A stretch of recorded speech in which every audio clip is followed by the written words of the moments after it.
ওর কামই আসলে দই চুরি করা, চোর। কথা বল না কেন? আমরা জানি, বলি না। তোমাদের ধর্মে আঘাত লাগবে, কিন্তু আমার নবীর নিয়ে যখন কথা বলেছ, একটা বেঈমানও আমাদের হাত থেকে বাঁচতে পারবি না। যেই পুরোহিত আমার নবীর গালি দিছে, তাড়াতাড়ি করে ওরে ফাঁসির মঞ্চে ঝুলা মুদি। আশিকে রাসূল যদি চেতিয়ে যায়, সারা বিশ্ব থেকে ভারতকে বয়কট করবে।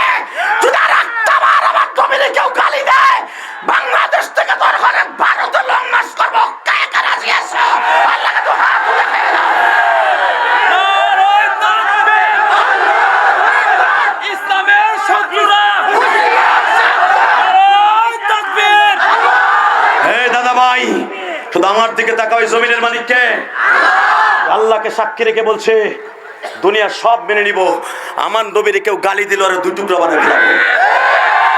রাজি আছেন না? এগুলো আমাকে রাজি আছো না?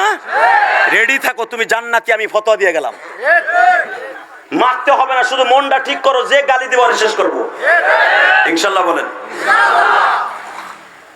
মুসা যাই, নবী আসেন না একবার।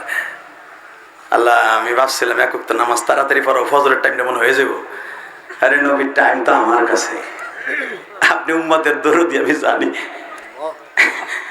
টাইম তো আমি দেই, রাতও আমি দেই। তুলিজুল লাইলা ফিন নাহারি ওয়া তুলিজুন নাহারা ফিল লাইল ওয়া তুখরিজুল হাইয়্য মিনাল মাইয়্যিত। মৃত্যু আমি দেই, সময় আমি দেই, রাত্রে দিনের মধ্যে ঢুকাই, দিনকে রাতের মধ্যে ঢুকাই। এটা তো আমি করি, আপনি টেনশন করতেছেন কেন? উম্মতের দরদি রে, আমি গেলি তো নামাজ আমি পড়াইতে পারবো, আর উম্মত পড়ে গেলি জান্নাতে যাইব। তারে গালি দেস, তারে গালি দেস। জানোস আমার নবী কি? জীবনে বিবির চিন্তা করে নাই, জীবনে নাতিদের চিন্তা করে নাই, একমাত্র চিন্তা করছে উম্মতের। 9 জন বিবি মরার পরে কি খাইব ওই চিন্তা করে নাই, উম্মতের চিন্তায় চিন্তায় কাঁদছে। বাজান রে, আমার নবীকে 10 বারের বার ডাক দিয়া কই, নবী শোনেন কি? ও নবী,